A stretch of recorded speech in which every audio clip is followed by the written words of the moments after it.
आम एठारे गोटे ताप उत्पादी प्रतिक्रिया किंवा एक्सोथर्मिक रिएक्शन उदाहरण देखा। आम पाखे दुटी रासायनिक पदार्थ उपलब्ध अच्छी से गोटे हूँ पोटासियम परमैंगनेट जार अणुर संकेत हो KMnO4 एवं अन्यटी हूँ ग्लिसेरॉल जार अणुर संकेत हो C3H5OH फुल 3। आम पोटासियम परमैंगनेट को कठिन आकार रे गोटे पट्टा पर नहींचे एवं ग्लिसेरॉल को तरल आकार रे गोटे बीकर मध्य नहींचे।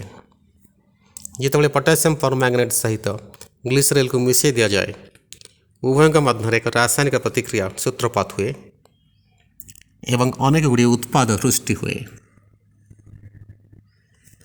एमध्य एक मुख्य उत्पाद हूँ ताप जेहेतु यह एक ताप उत्पादी प्रतिक्रिया किंवा एक्सोथर्मिक रिएक्शन। प्रकृत में पोटासियम परमैंगनेट गोटे भल ऑक्सीडाइजिंग एजेंट।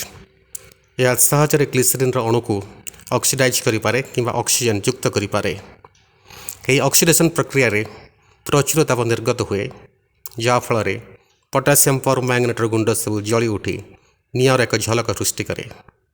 तेज आसतु आम बर्तमान से ही ताप उत्पादी प्रतिक्रियार एक उदाहरण देखा एवं ग्लिसरीन को नहीं पोटासियम परमैंगनेटर गुंड सहित मिसईदवा।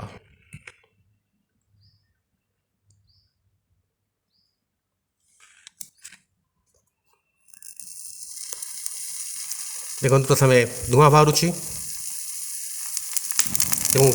शेष में निआ जली उठुची।